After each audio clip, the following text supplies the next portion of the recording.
Baik, Assalamualaikum warahmatullahi wabarakatuh. Perkenalkan nama saya Helmi Johari Alfadunya dari kelas PTB tahun 2020 dengan NIM 200509740020. Di sini saya akan menerangkan sekilas tentang model infrastruktur jaringan mata kuliah jaringan komputer.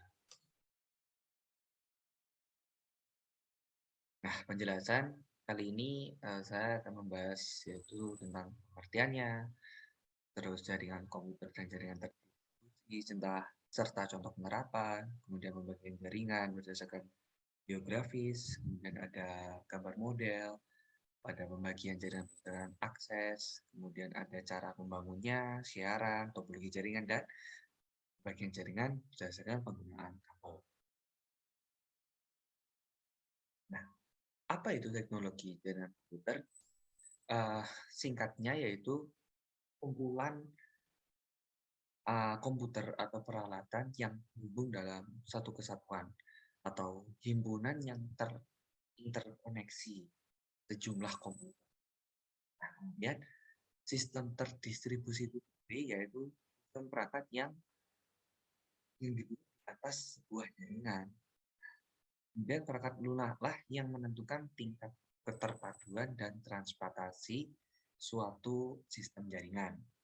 Perbedaannya yaitu eh, khususnya itu jelas di perangkat lunaknya. Kemudian bukan hanya di perangkat keras, dan juga distribusi itu tidak menyadari bahwa banyak proses dalam. Nah, seperti ini contoh dalam jaringan komputer dan jaringan terdistribusi. Kalau jaringan komputer itu langsung terhubung di satu server saja, jadi pengguna itu jelas. Dan kemudian kalau di jaringan distribusi itu servernya itu sebenarnya banyak. Jadi satu user itu bisa mencakup 3 server ataupun 2 server. Jadi inilah yang tidak disadari pada jaringan terdistribusi. Kemudian ini adalah contoh penerapannya. Nah, kalau jaringan komputer terbuka itu langsung ini contoh pusatnya ya yang di sini CPU.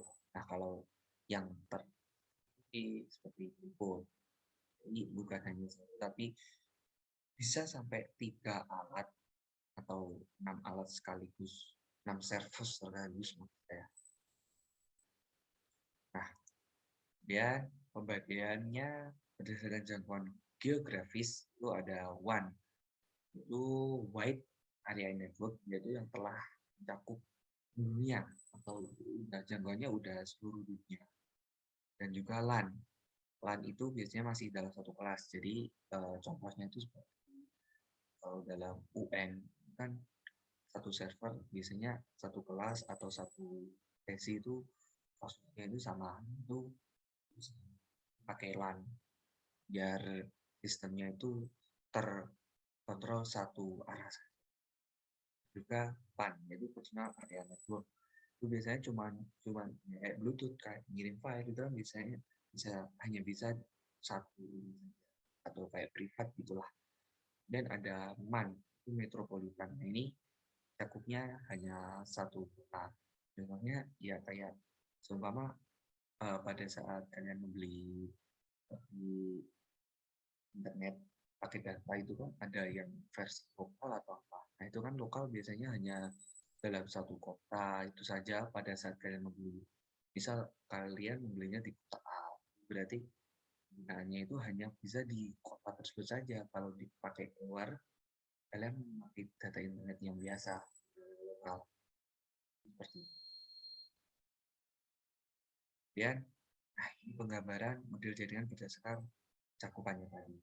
Nah seperti ini, kalau PAN itu bisa untuk halulan. Nah ini biasanya untuk ujian-ujian kan ya seperti ini.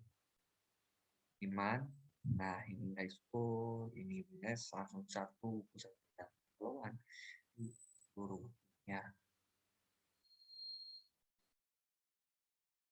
Kemudian pembagian jaringan berdasarkan aksesnya.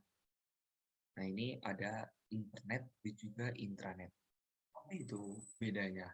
Nah, intranet itu hanya bisa di kalangan internal. Kalau internet bisa diakses oleh publik. Maksudnya begini, untuk internet itu biasanya untuk file-file atau server yang memuat uh, biasanya khusus dalam satu lembaga atau satu instansi atau satu um, kita, kita bilang contohnya kalau universitas ada seperti database itu biasanya memakainya intranet. Jadi ada satu server itu data centernya itu terpusat di satu tempat saja. Internet itu bisa diakses, kita memakai WhatsApp, itu kan bisa diakses oleh kalangan publik, bukan hanya satu data center.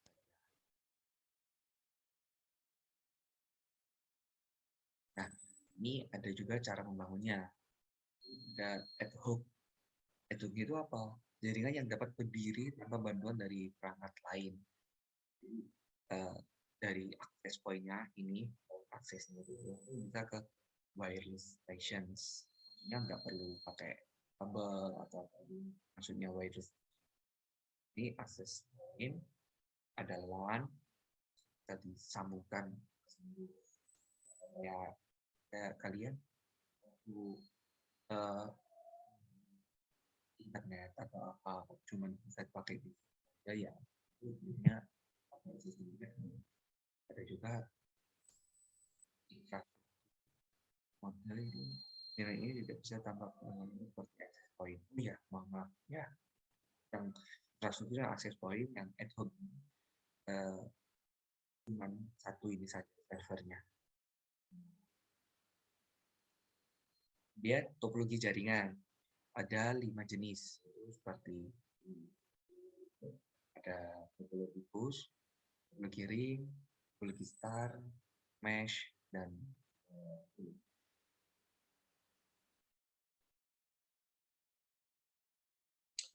mungkin ini bisa dibilang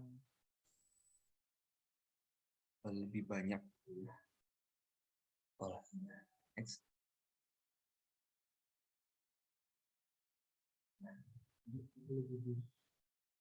Nah, kelebihannya seperti berikut dan kekurangannya seperti berikut. Biasanya kelebihannya Bulgibus itu murah karena cuma menggunakan karbel. Jadi pada saat ujian atau apa itu cenderung memakai topologi. Kalau kekurangannya itu, tapi kalau satu putus atau bermasalah itu dapat mengganggu yang lain.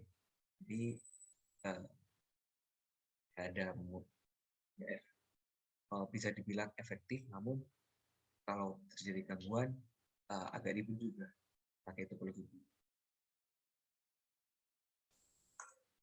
Kemudian topologi star. Nah, ini kayak fleksibel gitu loh. Ini langsung menuju ke satu server gitu. Nah, kekurangannya jika nota titik pusatnya itu mengalami masalah, maka seluruh komputer yang berhubung pada topologi mengalami masalah. Karena tentu saja titik pusatnya aja bermasalah, jadi ya di situ. Nah, kalau ring itu performanya itu kalau kelebihannya itu baik daripada sudah jelas ya, langsung satu-satu saja. Nah, kemudian konfigurasinya itu bisa dibilang cukup mudah, nggak ribet. Oh, instalasinya nggak begini, begini. Kalau bus tadi kan harus banyak. Nah, namun ini kekurangannya juga seperti tadi, jika satu konektivitas, lain juga butuh. Karena ini saling menyambung gitu loh. Dan juga uh, jika tabrakan data seperti ini mengirim ini biasanya itu dapat bertabrakan. Nah, ini mesh. Biasanya eh, kalau mesh ini untuk data yang sangat-sangat penting. Ini bisa dibilang keamanannya itu baik. Ya, kalau ada file yang penting dalam satu perusahaan, yang memakai topologinya itu mesh. Namun, tangannya itu kabel yang dibutuhkan memang banyak. Sedangkan semakin banyak kabel itu misalnya tidak baik juga buat pengguna server dan biayanya itu juga banyak. Nah, untuk pembagian jaringan itu ada yang berkabel, ada juga yang nirkabel. Kabel itu yang ini masih ada kabelnya, kalau nirkabel yang wireless. Tapi kebanyakan pada saat sudah memakai wireless ya. Bedanya kalau yang wireless itu uh, transmisinya dalam pengiriman itu biasanya nggak perlu pakai kabel. Jadi lebih menggunakan gelombang elektromagnetik. Nah, kalau yang berkabel itu masih menggunakan kabel. Dan biasanya uh, efektif, kalau dibilang efektif itu lebih efektif yang wireless. Namun juga juga terdapat kekurangannya kalau di wireless. Kadang kalau error lebih sulit menahannya daripada yang berkabel dan di white netboard. Nah, ini ada yang berdasarkan siarannya. Ada yang unicast, ada yang multicast, ada yang broadcast. Ini begini, untuk broadcast itu biasanya dalam radio, nah itu kan bisa diakses semuanya. Jadi semuanya bisa mengakses. Kalau unicast itu uh, cuma satu orang yang dapat mengakses. Kalau multicast, nah ini ini kayak Zoom, jadi bisa semuanya mengakses, tapi bukan semua orang bisa mengakses kalau tidak mempunyai apa namanya server ke sini atau password atau link, jelas sederhana. Nah ini di dunia, bukan di dunia sih, kalau digambarkan jaringan itu kayak begini atau begini. Nah, kalau digambarkan di dunia seperti ya banyak sekali lah, apalagi penggunaan jaringan saat ini sangatlah dibutuhkan. Terima kasih atas perhatiannya, mohon maaf bila ada salah kata dan kekurangan saya. Assalamualaikum warahmatullahi wabarakatuh.